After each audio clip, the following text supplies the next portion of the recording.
1000 வருடங்களுக்கு முன்பு இந்தியாவின் வரலாற்றில் ஒரு மன்னன் இருந்தார். அவருடைய பெயர் விக்கிரமாதித்தன்.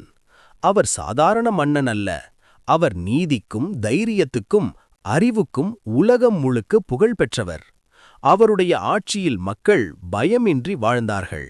ஏழைகளுக்கும் நீதியும் குற்றவாளிகளுக்கும் தண்டனையும் கொடுத்த மன்னன். அதனால்தான் மக்கள் அவரை ஒரு ராஜாவாக மட்டும் இல்லாமல் ஒரு நீதியின் உருவமாக பார்த்தார்கள். ஒருநாள் அரண்மனைக்கு ஒரு விசித்திரமான யோகி வந்தார். அவர் முகத்தில் ஒரு மர்மமான சிரிப்பு. அவர் மன்னனை பார்த்து சொன்னார், மன்னா, உங்களுடைய தைரியத்தையும் அறிவையும் நான் சோதிக்க விரும்புகிறேன். விக்கிரமாதித்தன் சிரித்தார். என்ன சோதனை என்றாலும் நான் தயார் என்றார். அப்போது அந்த யோகி மன்னனை காட்டின் நடுவிலுள்ள ஒரு பெரிய மரத்துக்கு அழைத்துச் சென்றார். அந்த மரம் மிகவும் பழமையானது. மரத்தின் கிளையில் ஒரு வேதாளம் தலைகீழாக தொங்கிக் கொண்டிருந்தது. அது சாதாரண பேய் இல்லை, மிகவும் புத்திசாலி, மிகவும் சதுரமான ஒரு வேதாளம்.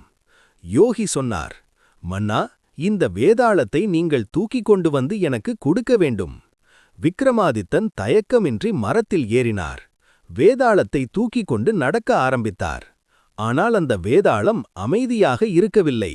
அது வழியில் பேச ஆரம்பித்தது. மன்னா, நான் உங்களுக்கு ஒரு கதை சொல்கிறேன் என்றது. விக்கிரமாதித்தன் அமைதியாக கேட்டார். வேதாளம் ஒரு சுவாரஸ்யமான கதையைச் சொல்லும். அந்த கதையின் முடிவில் ஒரு கடினமான கேள்வி கேட்கும். இந்த கேள்விக்கு உங்களுக்கு பதில் தெரிந்தும் சொல்லவில்லை என்றால் உங்கள் தலை வெடித்துவிடும் என்று அது சொன்னது. அதனால் மன்னன் பதில் சொல்ல வேண்டியது அவசியம். ஆனால் மன்னன் பதில் சொன்ன உடனே வேதாளம் சிரித்துக்கொண்டு மீண்டும் மரத்துக்கு பறந்து போய்விடும். மன்னன் மீண்டும் மரத்தில் ஏறி அதை பிடித்துக்கொண்டு வரவேண்டும். இப்படி ஒரு முறை இல்லை, பல முறை நடந்தது. ஒவ்வொரு முறையும் வேதாளம் ஒரு புதிய கதையைச் சொல்லும். அந்த கதைகளில் நட்பு இருந்தது, நீதியின் சோதனை இருந்தது, மனிதர்களின் பேராசை இருந்தது, அன்பும் தியாகமும் இருந்தது. ஒவ்வொரு கதையின் முடிவிலும் மிகவும் கடினமான ஒரு கேள்வி. ஆனால் விக்கிரமாதித்தன் சாதாரண மன்னன் அல்ல. அவருடைய அறிவு மிகவும் கூர்மையானது. அவர் ஒவ்வொரு கேள்விக்கும் சரியான பதிலைச் சொன்னார். வேதாளம் கூட சில நேரங்களில் ஆச்சரியப்பட்டு போய்விடும். மன்னா, உங்களுடைய அறிவை நான் மதிக்கிறேன் என்று அது சொன்னது. பல சோதனைகளுக்குப் பிறகு வேதாளம் ஒரு உண்மையை மன்னனிடம் சொன்னது. அந்த யோகி நல்லவன் இல்லை. அவர் ஒரு கருப்பு மந்திரத்திற்காகவே வேதாளத்தை பயன்படுத்த நினைத்தார். அதை கேட்ட விக்கிரமாதித்தன் உடனே உண்மையை புரிந்து கொண்டார். அவர் யோகியின் திட்டத்தை முறியடித்தார். அதனால் வேதாளமும் மகிழ்ந்தது. மன்னா, உங்களைப் போல நீதிமானான மன்னன் அரிது என்று அது சொன்னது.